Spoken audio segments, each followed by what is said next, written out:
Janet Cardiff and George Bures are two Canadian artists that really have had a substantial career, internationally as well as nationally. We've been collaborating as artists for quite a long time, pretty much ever since we met, and we've been married a long time too, so our whole life is really a collaboration. We produce works that are like hybrids between theater, music, and the visual arts. It's very different to approach their work than it is to look at a painting in that traditional sense. And it's even very different from going in and looking at a video installation and sitting and watching. There are many different physical attributes, sound that's sculpted in this space, and there is this sort of sense of proximity to these objects that are equivalent to you. So you're in real time, real space, and things start to happen.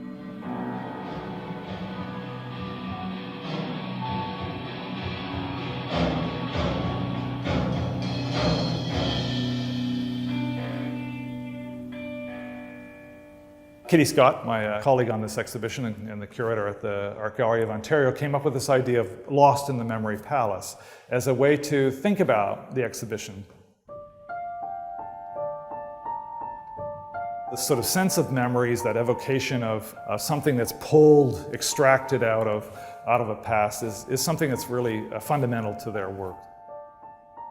So we created a space really that is a series of passages where you move from one space, one moment, one experience to another experience, that sense of disorientation, which is part of certainly the impact and experience of their work. I think the room concept for us is about containment. It's like that with Doctor Who box, right? Oh yeah, totally. The TARDIS. Like the TARDIS.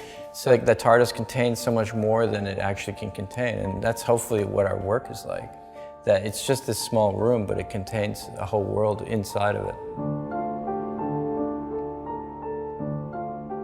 The Dark Pool is the earliest work in the show. It's from 1995, and it was for them the moment when they realized that they could build this space very consciously and entered in through the door, and it was the possibility of anything could happen in that space. You're looking, you're listening, the story unfolds in these sort of fragments and moments. You're sort of shifting and encountering things. It's a very dynamic sort of space, but one that you move through in a sense, very quietly at the same time.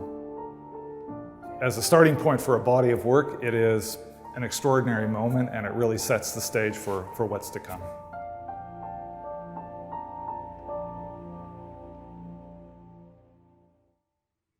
There was a little lake that George's family used to go to when you were a kid, right? Yeah. Called Muriel Lake. Muriel Lake, yeah.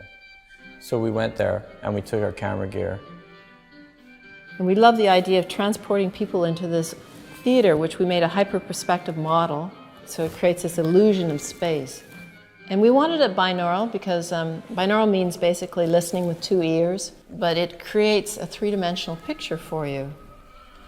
Did you see that crazy man outside the theater? I think he's sitting behind us. You're getting the audio from a big cinema or theater, but you're looking at this model, but it's a hyper-perspective model, so it's also doing something weird to your eyes because it's playing with the way we assume perspective should work, and it's not doing what it should do. So you're manipulating this whole sense of reality, and there's a real moment where you can really feel like you're actually in the cinema.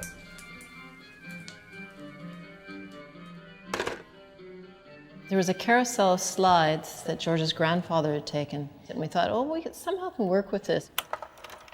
As part of the process, we knew we might want to record our voice with it, and I'd put it in the wrong order because I wasn't thinking that that was important. And then George got concerned about, well, it's out of order, and then we started fighting about that.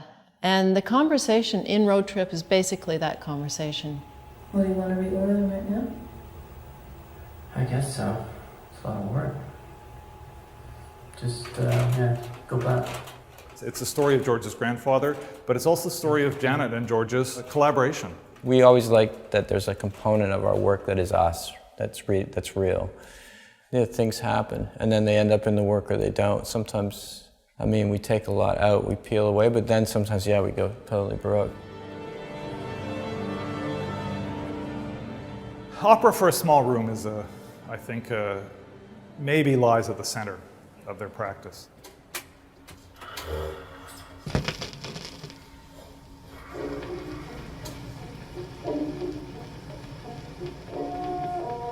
It's a room that has some of the theatricality that is so much as sort of repeated again and again in their work.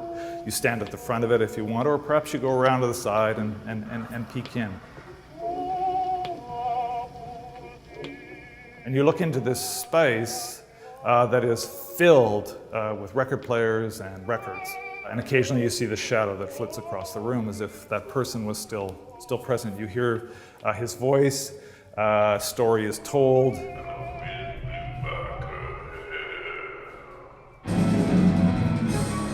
It's also a great opera with all the tragedy and drama that one might hope from a great theatrical piece.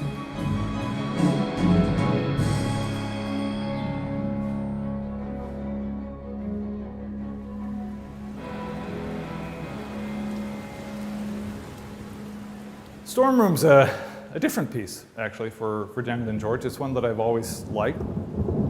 It's a very poetic piece. You walk into this room, you can see the outside of it, it's rough and tumble, it's a stage set. And then you walk up the ramp and into the room, and you're somewhere else entirely.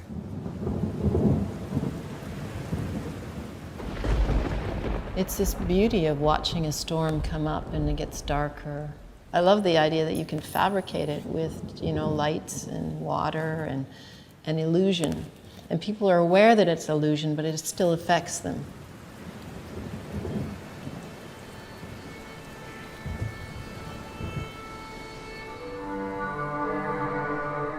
Killing Machine is one of those works that is both kind of horrifying and absolutely attractive at the same time. It starts with a button, but you have to make the decision to press the button, and you realize the consequence of that is, in this instance, quite dramatic. The work speaks to violence that we enact on each other, and it's a decision. It still is a decision that we make. It's a powerful piece. It's very much a piece about the contemporary condition, but it's a condition that's also resonates throughout history.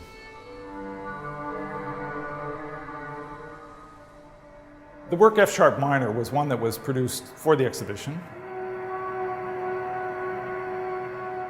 You can come to the realization that you can play the table. You can move through that space, and as you move through it, you're triggering the sounds that speak to a certain kind of emotion and obviously evoke a certain kind of emotion.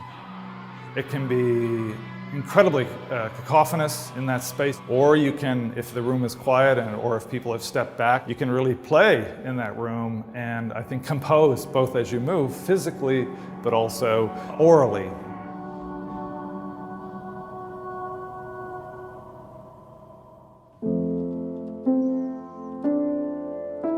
In many ways, the story that Janet and George tell in their work is a story that's been repeated again and again. It's a story about relationships. It's a story about the mysteries of life, those things that perhaps emerge in a dream. This is very much a part of their work. So when you hear Janet's voice speaking in the back of your head, or you have this sort of evocative image that comes really forward, that's the quality and the character of their work. And I think that experience is something that we look for in art, and we want to have in art. I think that their work offers that opportunity in a rich, complex, dynamic form that is so unusual and so successful that it really makes them an important part of the artistic milieu today.